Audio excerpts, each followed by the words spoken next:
But one major tragedy that happens as a result of not having a skillful relationship and a teamwork related to getting things done in a calm, clear manner is we end up stuck in same shit, different day, doing the day to day. Oh, the kids, the school, the camps, it's the mundane things.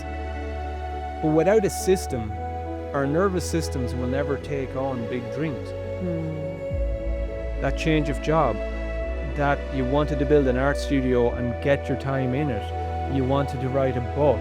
You wanted to, start up a band. They're actually some of the big dreams we're working on. Hence, Matilda was there smiling, laughing. Whatever that is, that trip around the world that you've been saying since college, and the two of you early on said, yeah, you're going to do the Appalachian Trail, or you're going to do the Camino de Santiago, or whatever that thing is for you guys. You're never going to take on those big dreams because your nervous system is like, we're stuck in chaos on repeat Monday to Friday. We're lucky to get through to Friday. So putting a majorly important big dream into this ecosystem, that's just a bad idea. And what happens there is you blink and 20 years has gone past.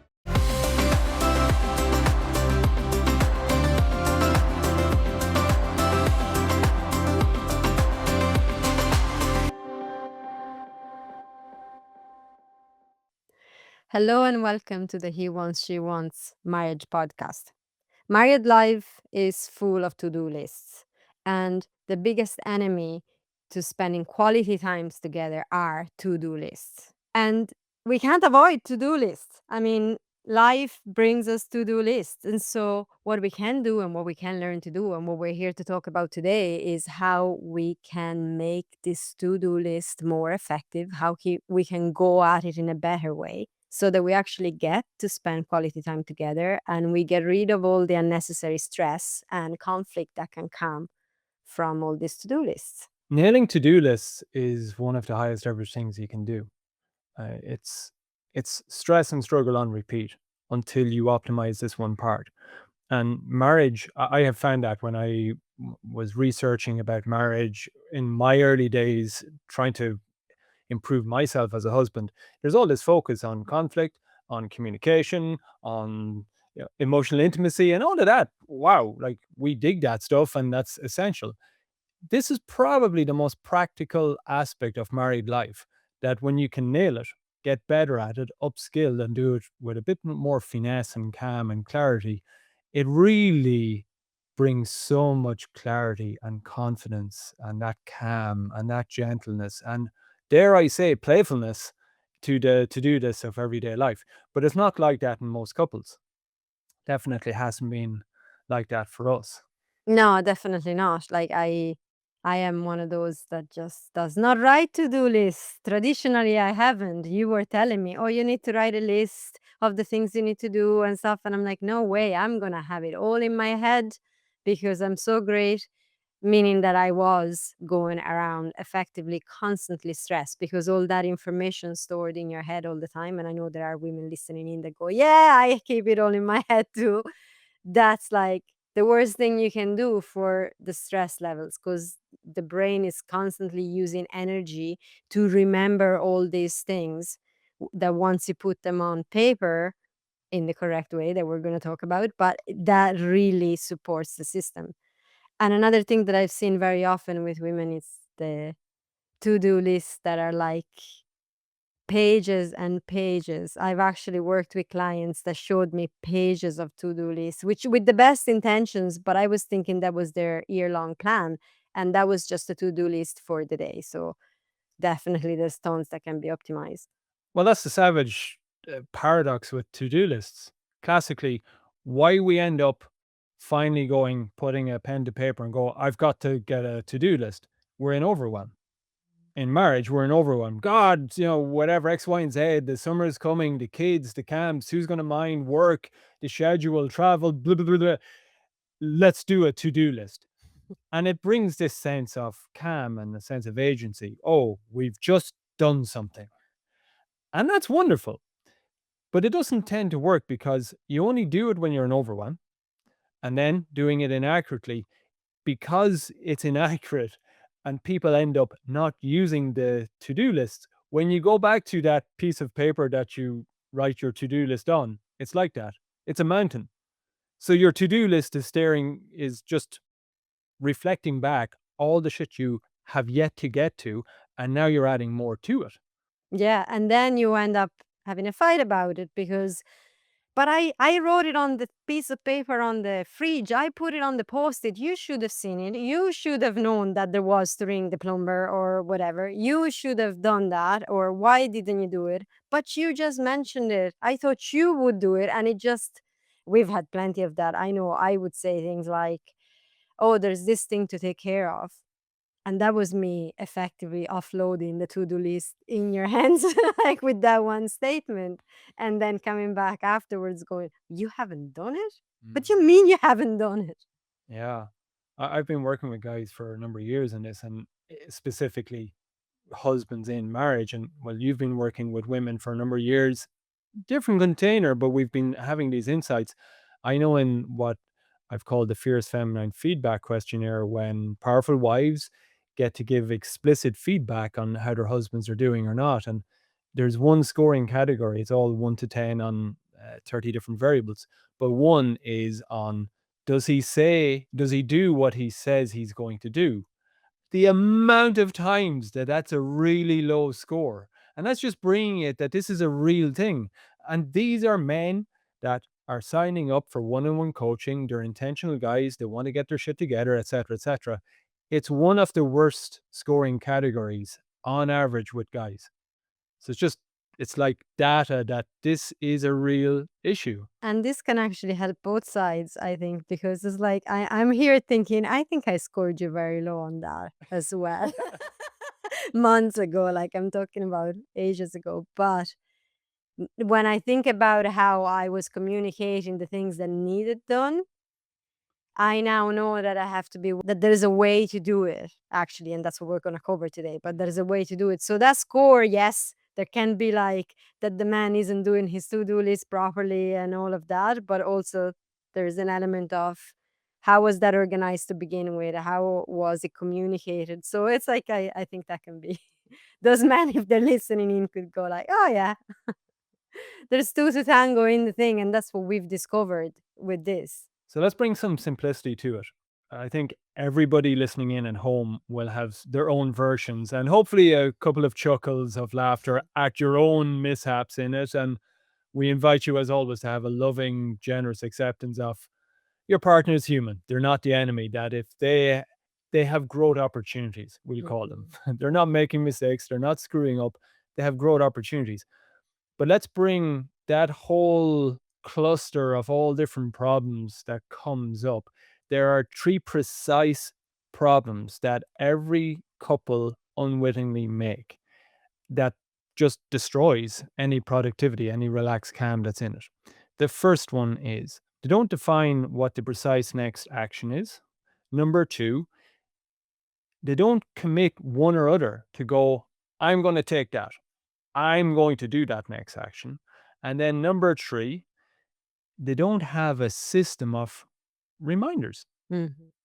So there are three highly specific problems. Now we'll go through them one by one and speak about a little bit. Well, we've spoken about the problem, but more what is the solution to that? So the first one is they don't set what the exact next action is.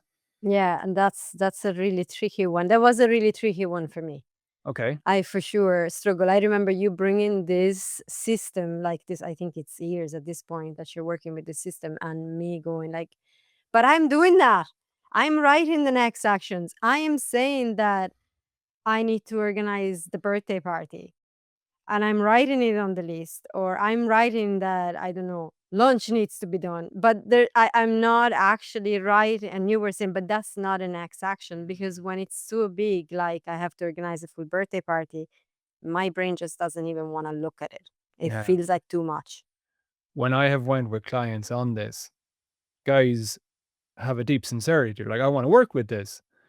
And they bring examples of to-do lists. And I put my hand up every single time and I smile and laugh with them going, yeah, that's the exact same way I was doing it. It's like, fix the car, get promotion, Yeah. holidays, single words, holidays, mother, dog. It's like it's not dog, it's ring the veterinary clinic and see if the dog's, bloods analysis were true after the last visit. It's that exact. That is a next action. It's not mother. It's, you know, pass by moms on the way home from work and give her the cupboard that she asked for that I told her I had. It's like it's specific. It's a whole cluster of undoability. Really, our brains looks at that when we write it down, and it might have some sense of, okay, well, mother, because in that moment you might be remembering the cupboard, you might be remembering you're going home, but in 10 minutes time, in 10 hours time, it's gone. That trigger has nothing to add to you that your brain can act on. It only adds overwhelm. You get really exact about the next step. Have it ridiculously simple and have it as a single action. Yes, because that was the thing when you were saying that I wouldn't write one word. And I don't know for the wives listening in, is that more like a feminine way to go at it? I'd write tidy up the entire girl's bedroom. So it was Mm. specific in my mind. I mean, that's the next action, isn't it? Like I have to go in, meaning I need to have a 4 or 5 hours lot of time to tidy up the messiest room of the house, meaning I'm never gonna do it because that time is never available. But if I go pick up the socks from the floor in the girl's bedroom, that was helping me, and I've started doing that, or just tidy up the books that the girls have left around. It's one thing that, yes, is gonna bring to tidy up the entire room eventually, Mhm. but it's like it's more doable in the moment. So that's the first solution. And that's already a major part of the way. So you develop the capacity and the practice to define what the simplest next single action is. Mm. And when you do that, your brain has something to go with. The second part, it seems really close and that it's already done. This is the risk zone. You will have this finely crafted next action and you'll be proud as punch. You'll be like, oh, wow, that is just the next simple action. But if you don't do this next bit, there's going to be conflict in a day's time, in a week's time. If you leave it a month's time, there's going to bring a lot of tension, which is decide who's going to do that next action. Who has to call the vets about the dog's analysis, or who needs to pick that thing up or do that next action. Yeah, I think the one sentence you wanna stay away the most from is, "We need to do this," or the Mm. generic, "This needs getting done." That leaves it like you live like this bubble floating around, and who's gonna catch it? Like, okay, that's the next action. There's to pick up the books from the girl's bedroom. Are you doing it? Am I doing it? Who's doing it? Before we finish this conversation, someone has to claim that action, and then it's on you or it's on me. I'm just laughing here. This is a real sneaky one, and it's like we definitely have got into this, but make sure that you go from expectation to agreement because it can be a real simple thing, and we will have our hot and steamy judgments and biases, and we'll have these things that, well, you should volunteer on it. Watch out for if you volunteer your partner to do it, make sure you lock in. So I think you should do it. I think that's a great one for you to do because it's your mom. I think it's a great one for you to do because you need to take time with the girls or whatever. We will have biases and we will tick a list. And our partner hasn't said, yeah, okay, I am committing explicitly to do that. Yeah, that's something that I have definitely learned to do. It's when I say something like that to you, I'm waiting for you to repeat it to me. I know. I'm saying it to the ladies, like listening in. Get him to repeat that to you. That has been a game It's changer amazing. for me. It has been a game changer because in that moment, that really helps me. When you slow down and go, Mark, have you registered that? Have you taken that on board? Repeat it back to me. Yes, I'm going to do. And this works in many other aspects of a relationship. The simple, just mirror back what I've just said. So we're in alignment on this. Yeah. Really important. Super quick, I'd say the importance of this. In marriage, it's of major importance. Because why? Well, we passionately believe we're the most important leaders on the planet. Mm. Husbands, wives, lots of us are parents. The next generation of society is coming through our doors, under our roofs. We are that important. Dave Allen, who wrote Getting Things Done, it's one of the most popular productivity books out there. His day-to-day job is going into leaders and CEOs, directors of major companies. They're leading hundreds of people, if not thousands, around the world. And of all the different methodologies that he speaks to, his one mission is boiled down to he wants every meeting in the world to end with defining what the next actions are and who's claiming them. Yeah. So just to say, like, you don't have to read that book. Get it. It's a great book. You will definitely learn a lot more. But he boils it down to they're the two things that are the highest leverage actions. Hmm. The next part, though, this is where it all comes together. It's the reminder system. Yes, because then, of course, again, that can just you need an accountability, otherwise it's going to be gone. And what you remain, what I think it happens without a reminder system is that you're like two trains go on different tracks, like you're two Mm. islands. And again, a problem shared is a problem half. If you have a to-do list and stuff to do, and you've actually shared the different tasks, or you decided, okay, you're doing that, I'm doing this. But if then we're not actually sitting together to first of all organize that, because that you need a time to organize that, but also a time to go, okay, has that, I want to check in with you. You had those things. How is your list going? How are you getting on with that? And how am I getting on with that? You're risking again to become two separate islands, and the stress doesn't actually diminishes because it's all on your shoulders again somehow. I Mm. find that those moments when we talk about things together, there's like my entire system goes, oh, okay, I'm not alone in this. It can seem sometimes like a lot, but I'm actually not alone in this, and we're working together. It's quite the challenge because in this profoundly sick society, we have all picked up a spectrum of trauma. Mm. And what trauma tends to do is we bring control by lone wolfing, by going in on ourselves. Cool, we did the next actions. Cool, we decided you're doing that, I'm doing this. We tend, when emotions go up and complexity goes up, to just come back to what we know most. Mm. And that's the coping strategies. And so often I'm just doing me. And then busyness grows. And then you're not doing and you don't touch base. And that goes back into, without the systematic touch base of, a weekly meeting. 5-10 minutes. You could do it in 5. Hey, Sunday evening, Monday morning, what what are the next actions that we need to take to move important things forward? And you decide that. And then 1-2 minutes every day. How are you doing? Quick touching base. There's a real discipline needed in that. Mm. It's actually quite challenging to do. I'd open the door.